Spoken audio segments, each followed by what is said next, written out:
প্রথমেই দেখে নেব আজকের সংবাদ শিরোনাম, জানাবো আজকের বাছাই করা গুরুত্বপূর্ণ তাজা খবর। শুরুতেই হেডলাইন্স।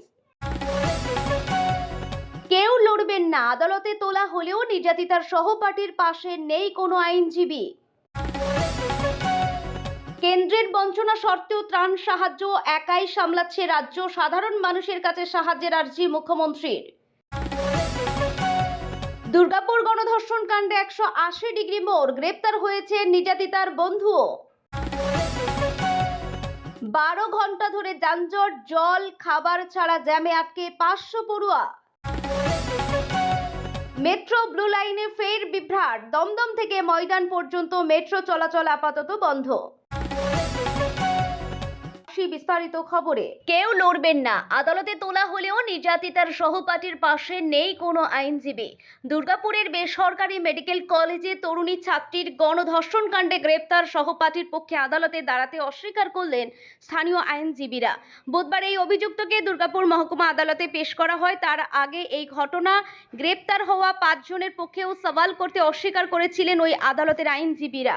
দুর্গাপুর বার অ্যাসোসিয়েশনের সভাপতি দেবব্রত সাই জানিয়েছেন, এমন জঘন্য অপরাধের অভিযুক্তদের হয়ে কেউ আদালতে লড়বেন না।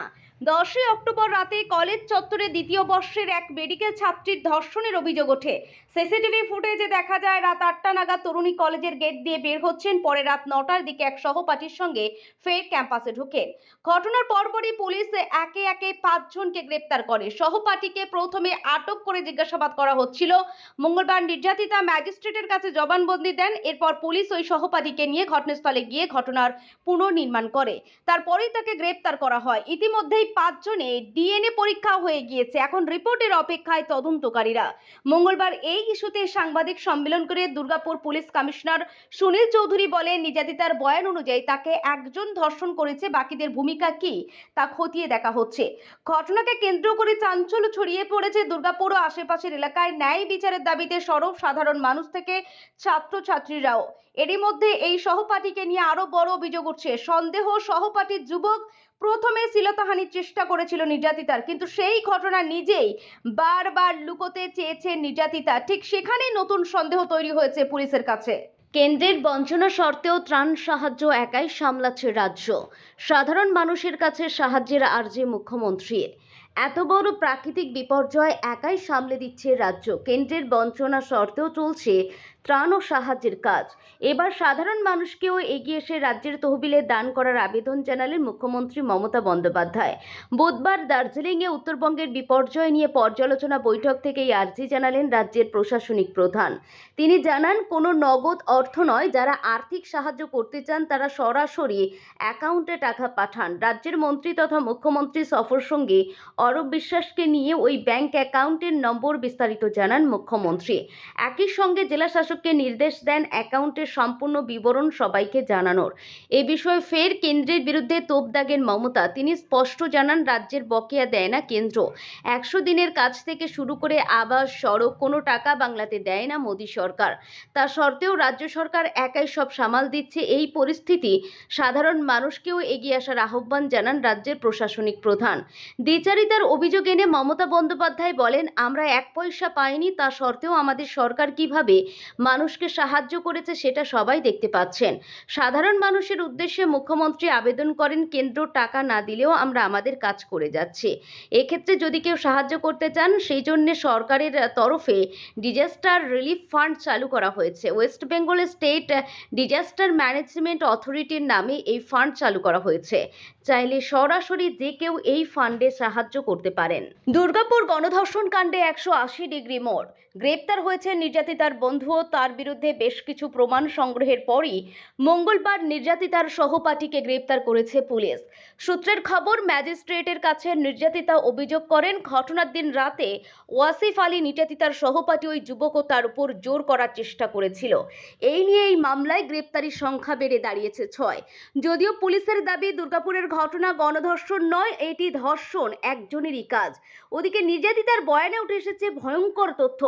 নির্যাতিতা মেডিকেল পড়ুয়া দাবি করছেন যে তিনি যখন তার সহপাঠীর সঙ্গে রাতের খাবার আনার জন্য ক্যাম্পাসের বাইরে গিয়েছিলেন, তখনই তাকে তুলে নিয়ে গিয়ে ধর্ষণ করে বর্বরের দল। তাকে জঙ্গলে তুলে নিয়ে গিয়ে ধর্ষণ করা হয়।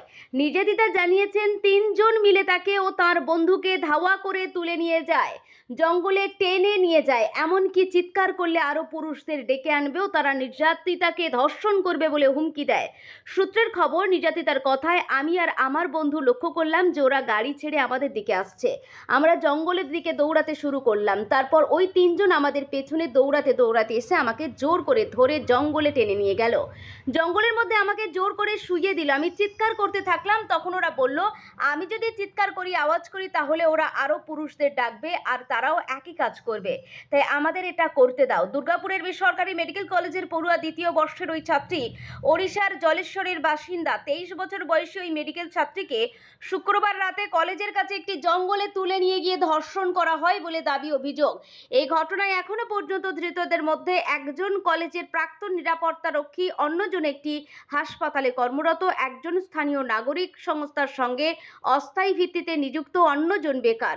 যদিও আসানসোল দুর্গাপুর পুলিশ কমিশনারেটের পুলিশ কমিশনার সুনীল কুমার চৌধুরী দাবি করেন এটি গণধর্ষণের ঘটনা নয়, কেবলমাত্র একজনই ওই মেডিকেল ছাত্রীকে যৌন নির্যাতন করেছেন।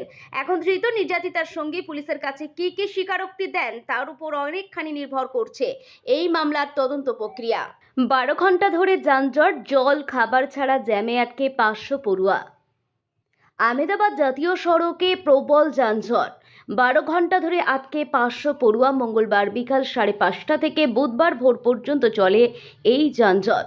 মহারাষ্ট্রের পালঘর জেলার ফসাইয়ের কাছে অবস্থিত মুম্বাই আহমেদাবাদ জাতীয় সড়কের উপর এই জ্যাম সৃষ্টি হয়। বিভিন্ন স্কুলের বাস মিলিয়ে মোট 12 থেকে 15টি বাস আটকে পড়ে। জল খাবার ছাড়া আটকে থাকে প্রায় 500 পড়ুয়া। থানাতে ঘোরবদন, হাইওয়েতে বেশ কয়েক জায়গায় মেরামতের জন্য এই যানজটের সৃষ্টি হয় বলে জানিয়েছেন ভাসাইয়ের ডেপুটি কমিশনার। 12 ঘন্টা ধরে যানজট, জল খাবার ছাড়া জ্যামে আটকে 500 পড়ুয়া।